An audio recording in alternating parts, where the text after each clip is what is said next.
Ulisema S550 na kurushia tu watu. Bro, sio sana gari. Hata ma Black Americans wako wanatolea tu nguo. Oh my god. Hey. Handle yourself, woman. Mtu. Mwanaume kama mimi, do I look like I can handle one woman can handle me? Okay. Refresh it. Hauna wapi? Yeah. Bro, I got bitches all over the place. Everywhere I go. Nilienda America nikajifanya nataka kuwa polite. Mademo alinitafuta ukanipata. Yeah. Unajua Kenya ukiingia kuna madogi, kuna nani, makarauka 60 waangalie bag zako, wakuulize hii ngoza ulibaya wapi? Kumana zao. Lakini hapa ni sura tu ingia. Ingia. Wameangalia sura kwa Andrew Kibe shachukua visa huyu. Nilikuwa na channel mob. Nilikuwa naziangalia na mbao tu. Sema yani nikifika Kenya wadinya na hizi channel zangu wapi? Wapi? Kumbe Mungu alikuwa na plan zingine ama wanyoso whoever it is. So I wake up in the morning and I'm trending everywhere. Unamajini mkisi ametengeneza ndege inaweza kaa kwa hewa 12 hours. No. Okay. There has never been, there will never be a Kisi who does anything that close. Probably will produce a generation which can do that. I never. You tuliwachwa kitambo. Okay. So 12 hours in the air. You know we have planes that can even go up to even 24 hours in the air. So yes, it's a modern day miracle if you ask me. We took a yacht party which is has maximum capacity of over 100 people. Yeah. For those people who have not subscribed to the tomorrow's yacht party, what can you tell them? What do you expect from the yacht party? No, fuck them. If you've not subscribed or you're not coming to the party, fuck you. Yeah. Hakuna mtu kuna time ya kubembelezana tena sasa nini? Either unakaa ama ukam. Hata kama tuko watu 5 bado tunaenda. Tuna party. Yes. Fuck you. I don't know what's up with these Kenyans. Lazima ukibembelezwa, ukimaketiwa kila kitu. Yes. Why? Either unakam ama ukam. Yaka ukuji tembea na Yesu. So saizi tunaweza waambia wa sign up ama fuck them, wachana nao. Bembelezana wachana nao. Okay. You see, Juvenalis has been telling us about where it's going to be, when it's going to be, and how much it's going to be. Yeah. Why the fuck would we talk about it now? So tukiongea Juvenalis is the one who organized for the tickets. No. First you have to give credit to Joff, yeah. So before Juvenalis was Joff. So Joff, I know him from my morning show. Joff, at least come. Kuja hapa uonekane. Come. So Joff is a guy I've known from my morning show. Right? And he comes on the spaces. Chukua kiti hapo usiponjike mzee. So Joe was the guy who, when we started talking, he's been coming to the spaces and he contributes on my morning show. So he told me, Kibe, as you're going to Kenya, pass by Dubai. Yes. It's like Dubai? Yes. And he said, I have somebody. So he introduced me to Juvenalis. So through Joe, I know Juvenalis. Okay. Yes. So Joe, just a minute. How do you know Kibe, bro? Who doesn't know Kibe? Yeah, so he's how do you know him? from the Who Hurt You Club. That's what's up.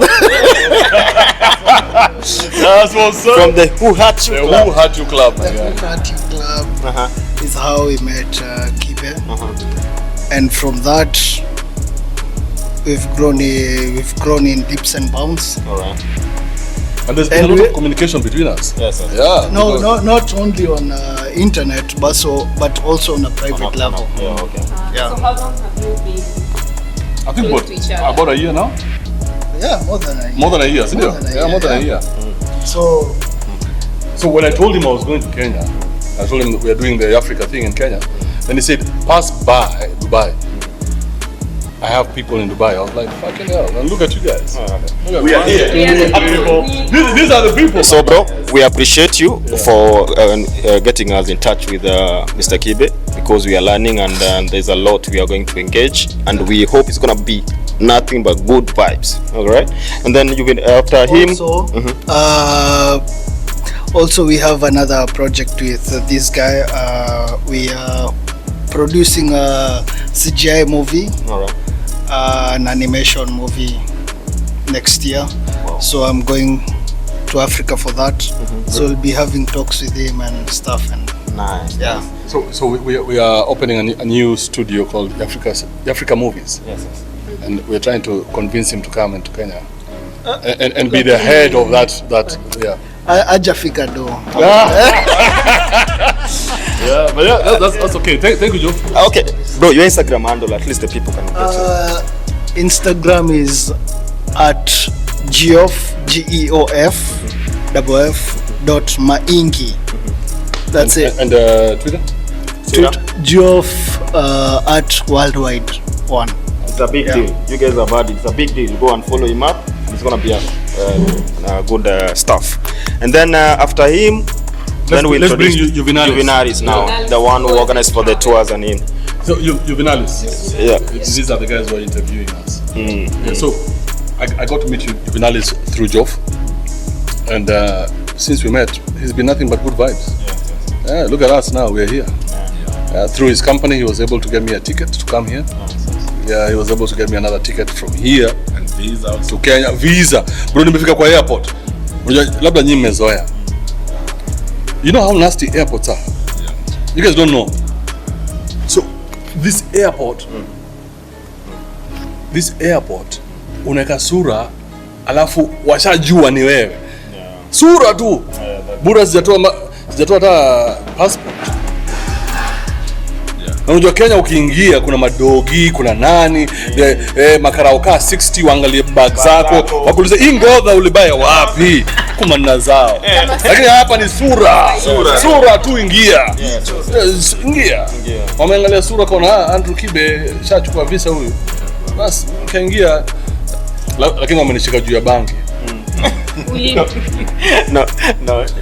Wameniangalia wakaona nimevaa shades wakasema huyo ni mvutaji banki. So they got me one of these Arab guys to check through my bag. I told you, right? Yeah, but it wasn't a big deal. Very nice country. Yeah. So courtesy of you. We say Habibi, welcome to Dubai. What is Habibi? Habibi is like a man, not like he's a man. No. Habibi is like a man, a gentleman, and Habibti is like a lady. Oh yeah. So the song Habibi was about a man.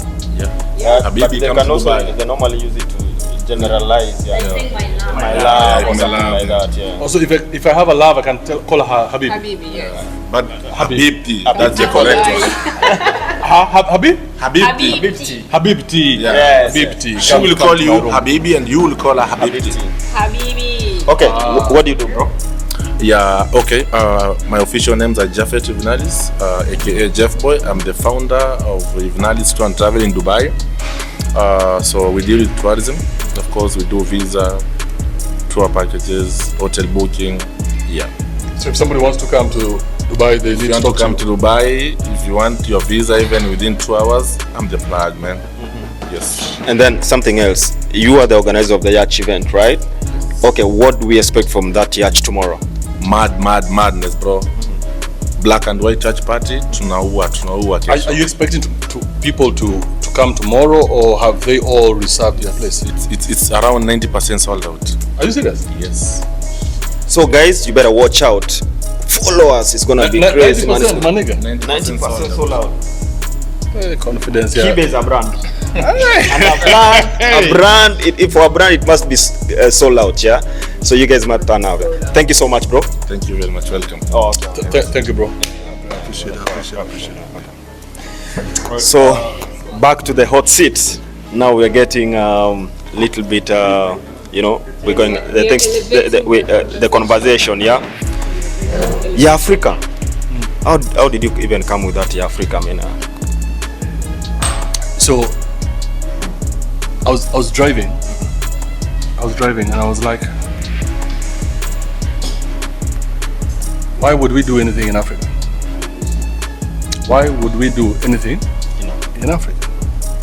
Why would we do anything in Africa? Why Africa? You see, somebody called me and they asked me, why you, Kibe? yes. Why you? And I was like, what do you mean, why me? As in, who else? So why Africa? So Africa is an explanation. Africa is not an app. It's not a content sharing platform. Africa is an explanation. It's time for Africa. So why Africa? Why Africa? That's why if you guys remember, the logo that we had at the beginning was like this. Yeah, it was Youth for Africa. So Youth for Africa. So why Africa? So yes, so the question you answer yourself, the answer you give to yourself, then Africa becomes you. So Africa is you. Africa is you. You decide what the Africa is for you. So the Africa for me is freedom. When I was kicked out of YouTube, the Africa gave me freedom, because now I can put up my content. Doesn't matter how my content looks like, doesn't matter what I'm saying, when I'm saying it, which music I'm playing. Africa is the shit, because Africa has no limitations like other platforms. So for me, it's very easy. Okay, we are going to go back to Africa, yeah? But there's a point which you said when you were kicked out of YouTube. Can you probably tell us the reasons why you were kicked out of YouTube? I don't know. I don't know. I actually read somewhere about the kicking out. Yeah, what did you read? Yeah, in some other blog spots and stuff like that. Like YouTube wasn't happy about the kind of content that you were posting there. That's why they took off the rights for you to use some of their features. Is it true? They didn't tell me.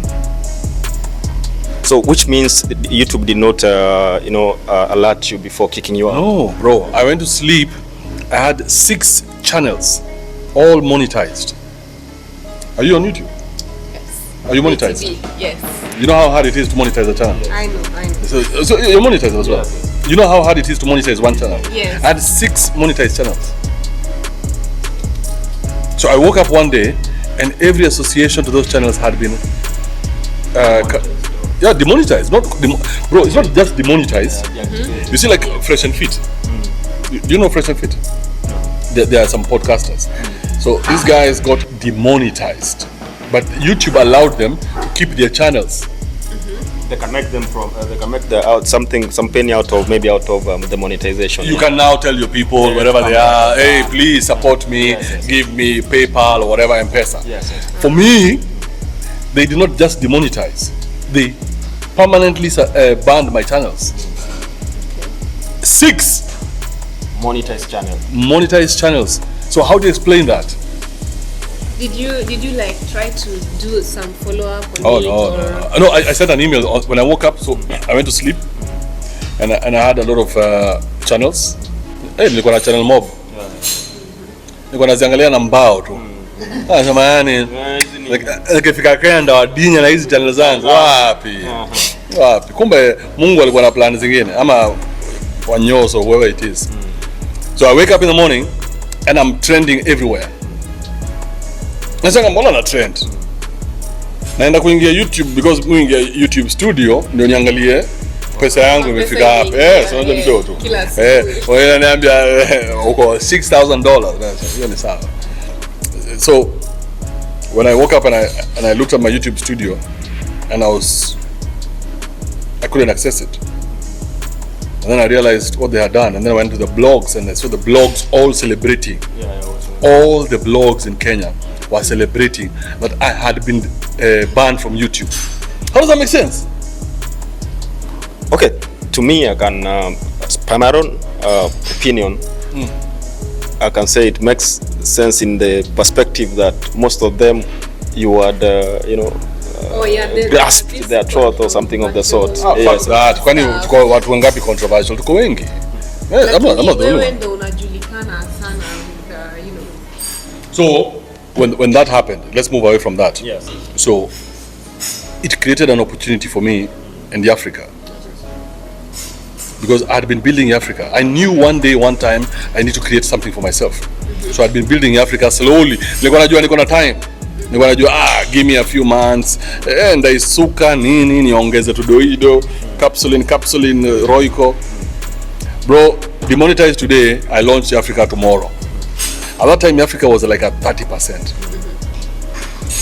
30% completion. So this challenge YouTube came as a stepping stone to your new project. 100%. So I used it as a stepping stone. It wasn't a stepping stone, but I used it as a stepping stone. Because what they had planned was to kill me. But I used that as a stepping stone, and I said, while that they're still focused on killing me, let me use that woye sympathy. Wakenya tunakuanga nayo, oh yeah, wame cancel Kibe, alafu I directed everybody else to where? To Africa. You know, right now in Africa we have over 100,000 registered users. Umesema Mtu mwanaume kama mimi, do I look like I can handle one woman can handle me? Okay. Refresh it. Hauna watu. Yeah. Bro, I got bitches all over the place. Everywhere I go. And nilienda America nikajifanya nataka kuwa polite. Mademo alinitafuta wakanipata. So I got bitches all over the place. Hata sasa nikienda Sweden, siwezi kosa one or two people. Sasa hapo it makes you dick driven. No, I am not dick driven because mimi sieni kuchase. Shida yenu nyinyi mna chase madem. So time yako yote hata ile do unatengeneza ni ya kuchase madem. So you the chase. I mean, they come to my inbox, alafu I find out whether it's something that I want. Naangalia nasema na huyo hii matiti ni kubwa sana. So yeah, so that's how I do it. Okay. But again, you must also respect the fact that I've been in media for a long time, so it's easier for me. Yeah. For some of you guys, you have to work hard. Work hard for whatever. Kama sasa when I hear podcast yako, lazima tuoneshe everything that we need to see until you become popular enough for chicks to send you nudes on the inbox. Ole sema S550 na kurushia tu watu. Bro, sasa na gari. Hata Black Americans wako wanatolea tu nguo. Oh my god. Hey. Handle yourself, woman. Hata hapa Dubai I think kuna something kwa DM pale unja check tu lakini kunayo. Umenitumia? Kuna mwenye ametuma. Umecheck? Okay. Okay, check Mr. Kibe. So let's finish this. Yeah. So what else you want to ask? Okay, I wanted to say actually we have seen your journey. Journey yako it's always on and off. Yeah. And when it comes by saying on and off, you were in Kiss to be starting with. No, I was at Energy Radio. At actually Energy Radio. Yes. And then you took a big step to Kiss. It was a biggest show, morning show, and then all of a sudden you quit. All right, you quit, and it was kind of your little low moments, and then you came up with the Rogue Radio. And then sometimes kidogo it went a little bit down. Yes. People say that probably Kibe is cancelled, right? Yes. And then boom, biggest podcast in the US. Yes. Like how do you manage to get when you're in the low to to get that spring to come back? Because there are many people probably they are low over there and they don't know how to spring it back. My dad doesn't have any money. My dad doesn't have any property. My dad doesn't have anything he can give me. So the only person who I depend on is myself. Yeah. And if I only have me to depend on, then I'm not waiting for anybody else. So hata nikienda down, either ni daddy ama I fix myself. Hey! Kwa nini nimeenda down mara ngapi? Bro, by the time, you guys don't know this, by the time I was getting the job at Energy Radio, sikuwa na doo ya bus fare. Hizo time mko mnanisikiza Energy Radio, sikuwa na pesa ya bus fare.